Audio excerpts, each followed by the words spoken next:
আমি এই মুহূর্তে ট্রেন্ড ব্লুর যে শোরুমটি রয়েছে সেখানে প্রবেশ করলাম। এখানে কিন্তু নানা রকমের প্যান্ট, শার্ট এবং জিন্স, অথচ এখানে কিন্তু যারা ইয়াং জেনারেশন রয়েছে তাদের জন্যই কিন্তু এই ট্রেন্ডগুলো একটি নতুন ফ্যাশন কিন্তু এখানে গলাচিপা নিয়ে আসলো। আমি এখন কথা বলবো এই যে ট্রেন্ডগুলোর যে ওনার রয়েছে, সে আসলে গলাচিপা যারা ইয়াং জেনারেশন রয়েছে তাদের জন্য আসলে কী জিনিস নিয়ে আসলো।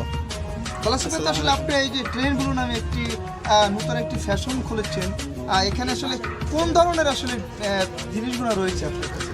এখানে আসলে মানে ইজি প্লাস পয়েন্ট বার্সাই, আপনারা তো জানেন যে এগুলো মানে ব্র্যান্ডের প্রোডাক্ট বাংলাদেশে, ঠিক আছে। তো মানে এগুলো আর কি আমি পারচেস করি। আর দেখা গেছে ইন্ডিয়ান ব্র্যান্ড, তারপরে চায়না ডেনিম, হ্যাঁ, তারপরে আপনার হলো যে এই যে আপনার জারার ফেব্রিক্সের প্রোডাক্ট, ঠিক আছে, কটন প্রোডাক্ট।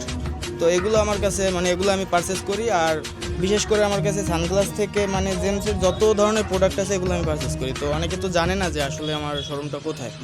তো মানে এটা আর কি মানে ফার্মেসি, তালুকদার ফার্মেসি আছে আনন্দপাড়া মোড়ে, এখানে আপনারা আসলে মানে শোরুমটা দেখতে পাবেন, ঠিক আছে। তো আপনারা নেওয়ার দরকার নেই, আপনারা আসেন, আইসা প্রোডাক্ট যদি পছন্দ হয় তারপর আমার কাছ থেকে পারচেস করেন।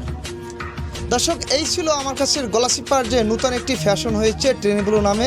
এখানে কিন্তু যে অনার রয়েছে সে কিন্তু একটি কথা বলেছে, আসেন আমার দোকানে ভিজিট করেন, যদি পছন্দ হয় তাহলে কিনেন, এবং বাজারের চেয়ে মানসম্পন্ন কিন্তু এখানে বিপুল পরিমাণে কিন্তু ফ্যাশনেবল রয়েছে।